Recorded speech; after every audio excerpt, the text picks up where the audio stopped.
पुरखों ने संघर्ष नहीं किया रहा होगा? क्या कहना चाहते हैं आप? मुगलों के विरुद्ध हमारे पुरखों ने संघर्ष किया होगा ना? और अगर संघर्ष था तो उसे आजादी की लड़ाई क्यों नहीं बताई गई? क्यों उसे स्वतंत्रता संग्राम का दर्जा नहीं मिला? है प्रश्न हमारे भी।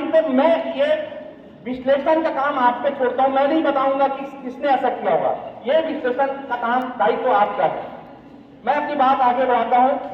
जब इस देश में मुगलों ने भी के विरुद्ध हमारा संघर्ष था तो क्यों नहीं बताया गया? ये कौन बताने की जिम्मेदारी थी, किसका काम था, कौन जिम्मेदार है, ये विश्लेषण का विषय आपका है। लेकिन जब अगर मुगलों के विरुद्ध हमारा संघर्ष था, हमारे पुरखों ने बलिदान दिए, तो कौन लोग थे वो जिन्होंने मुगलों के विरुद्ध संघर्ष छोड़ा? आज परम सौभाग्य की बात है कि हमने पिछले 5 अक्टूबर को रानी दुर्गावती की 500वीं जयंती मनाई और आने वाले 15 नवंबर को भगवान बिरसा मुंडा की 150वीं जयंती मनाई।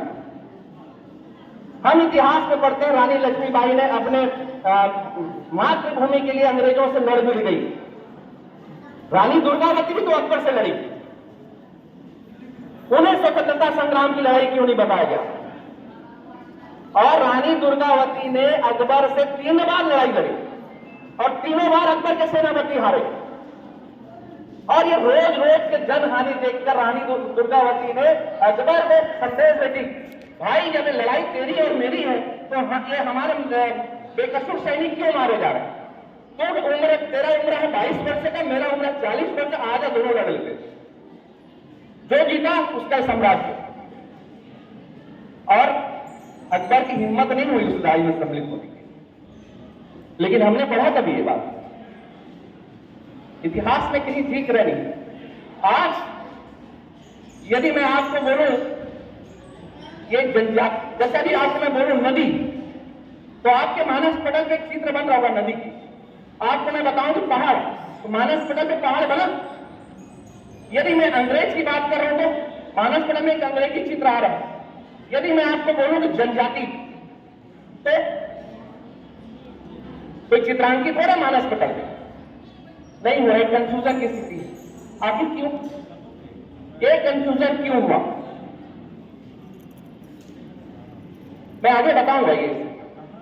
लेकिन ये जनजाति समाज को लेकर ये हमारा भ्रामक दृष्टिकोण है, जो हमें जनजाति समाज की जब बात हो रही तो हमें कोई चित्र बना नहीं पा रहे। आज बॉलीवुड में जनजाति समाज को कैसे दिखाने की कोशिश की जाती है? बॉलीवुड मूवी देखते हैं आप सब? जनजाति समाजों को आपको आइटम सॉन्ग्स में दिखाया जाता है। कैसे दिखाया जाता है जनजाति समाज को? वही आधी धोती पहना हुआ व्यक्ति, पत्ते लपेटा हुआ, ऊपर में कुछ रिंग विंग लगाया हुआ, कुछ डिजाइन बनाया हुआ, काला कलता, लाल लाल आंखें, भयानक सा दिखने वाला। ऐसा लगता है कि उनके बीच जाएंगे तो मार के खा जाएंगे, डरावना सा। ये है बॉलीवुड का नजरिया जनजाति समाज से। आज भी इसके इतर बॉलीवुड ने जनजाति समाज को कोई दूसरे तरीके से नहीं प्रस्तुत किया। हम तो सौभाग्यशाली हैं कि छत्तीसगढ़ में हर तीसरा व्यक्ति जनजाति समाज का, इसलिए शायद हम जनजाति समाज को बेहतर समझते हैं। वास्तव में जनजाति समाज वैसा है क्या जो फिल्मों में दिखाया जाता है? नहीं।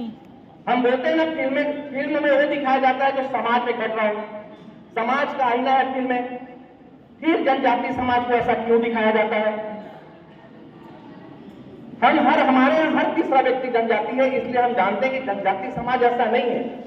और केवल छत्तीसगढ़ में ही नहीं, समग्र भारत में ऐसा नहीं है जनजाति समाज। लेकिन इस देश में 7-8 प्रांत ऐसे हैं जहां जनजाति समाज बिल्कुल नहीं है। सोचिए उनका दृष्टिकोण कैसा होगा जनजाति समाज को समझने का। वो तो फिल्मों से ही देखकर समझ रहा होगा ना, यार जनजाति समाज ऐसा ही होगा, पत्ते लपेटा हुआ, रंग धड़ंग, काला कलूटा, ऐसे ही हो, उसकी नजरिया वही हो।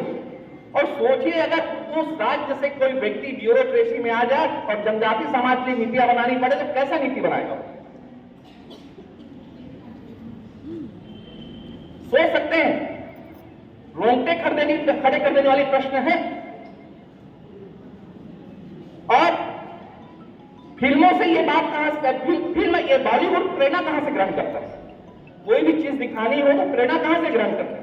वो हॉलीवुड से करता है।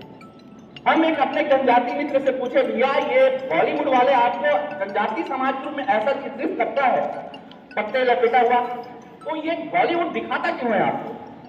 तो बड़ी सादगी और सरलता से उसने कहा, भैया ये बॉलीवुड वाले ना हॉलीवुड की नकल करते हैं।